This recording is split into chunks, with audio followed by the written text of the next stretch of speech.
क्यों हम किसी सिद्धांत का महत्व होता है।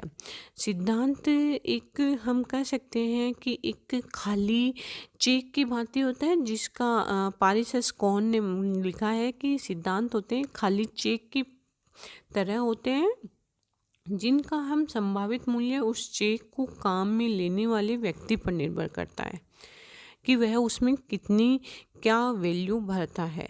किसी कथन को सिद्धांत कह देने से का तात्पर्य कोहन के अनुसार उसके मूल्य को बढ़ा देने की वह मात्रा तथ्यों से अधिक होती है। अर्थात हम कहते हैं कि जो सिद्धांत होते हैं, यदि हम किसी भी स्टेटमेंट को अगर कह दें कि यह सिद्धांत है, तो वह जो कथन है, जो स्टेटमेंट है, उसकी वैल्यू बढ़ जाती है, तथ्यों से ज़्यादा हो जाती है। क्योंकि तथ्य होते हैं केवल घटनाओं को एक बारे में हमें ज्ञान कराते हैं, जबकि सिद्धांत होते हैं वो स्थापित होते हैं, उन में उनका महत्व अधिक होता है।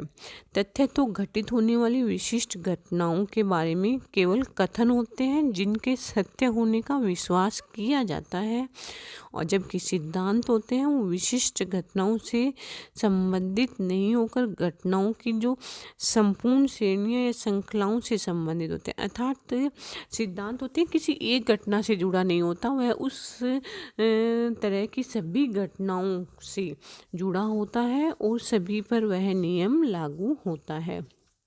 कोहन ने कहा है कि सभी सिद्धांत तथ्यों से परे जाते हैं और उनसे आगे निकल जाते हैं, परंतु जो कथन होते हैं जो तथ्यों से आगे नहीं निकल पाते, वो सिद्धांत नहीं होते हैं। अर्थात उनके कहने का यही तात्पर्य था कि जो तथ्य, जो सिद्धांत होते हैं वो उन तथ्यों से आगे निकल जाते हैं, उनसे आगे ही उनकी वन स्टेप वो अहेड होते हैं। और जो अगर कथन जो तथ्यों से आगे नहीं निकल पाते, जो कथन तथ्यों से आगे नहीं निकल पाते, वो सिद्धांत नहीं कहलाते, वो केवल पर्टिकुलर घटना से ही रिलेटेड माने जाते हैं। और सिद्धांत वही होते हैं जिनका हम जनरलाइजेशन कर सकते हैं, इस कारण उन्हें हम सिद्धांत नहीं कहते। यह इस कारण के तथ्यों से परे जाकर व्यक्ति अनुमान, और ऐसे अनुमान को तथ्यों से दूर जाकर व्यक्ति जो अनुमान लगाता है उसे हम हाइपोथेसिस कहते हैं। ये हमारे रिसर्च का जो पेपर है उसमें हम फुली डिस्कस करेंगे एमए प्रीवियस के। तो हाइपोथेसिस का पूरा अपने एक चैप्टर है। अब आप इनमें फाइनल के स्टूडेंट्स हो, आपके प्रीवियस में आपने जो रिसर्च मेथडोलॉजी का आपके पेपर था उसमें आपने पढ़ा होगा हाइपोथेसिस क्या होती है, उपकल्पना क्या है, कैसे हम उपकल्पनाओं का अध्ययन करते हैं। मर्टन ने जो ये सिद्धांत होते हैं उनके बारे में उनकी मान्यता थी कि केवल उसी दशा में जब अवधारणाएं एक योजना के रूप में अंतर संबंधित हो जाती है और सिद्धांत के रूप में वो प्रारंभ हो जाती है, तो हम उसे सिद्धांत कहते हैं। अवधारणा का अर्थ स्पष्ट करते हुए गिब्स ने लिखा है कि अवधारणाएं वे स्वरूप है जिनमें परीक्षण के परिणाम व्यक्त किए जाते हैं। इन दोनों को मिलाने या संयुक्त करने पर हम सिद्धांत तक पहुंचते हैं। अतः यहाँ पर स्पष्ट है कि परीक्षण को व्यक्त करने वाले कथनों की एक विशिष्ट संदर्भ संरचना से अंतर संबंधित स्वरूप को ही सिद्धांत कहा जा सकता है।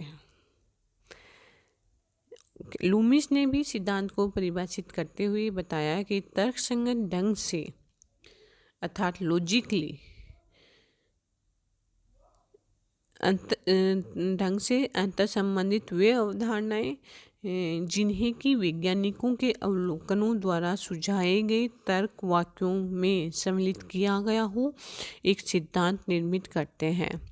इस परिभाषा में मुख्य रूप से 3 विशेषताओं पर जोर दिया गया है। पहला है कि सिद्धांत कुछ अवधारणाएं होती है उनका संयुक्तिकरण होता है।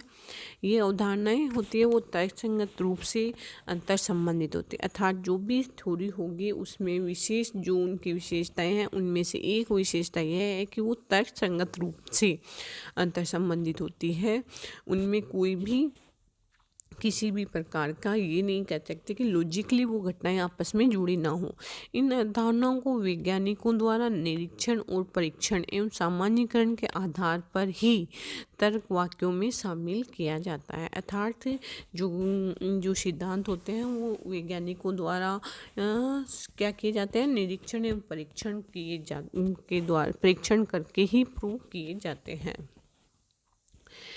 सिद्धांतों एवं सामान्यीकरण में कठोर आगमन के माध्यम से निर्मित नहीं किए जाते।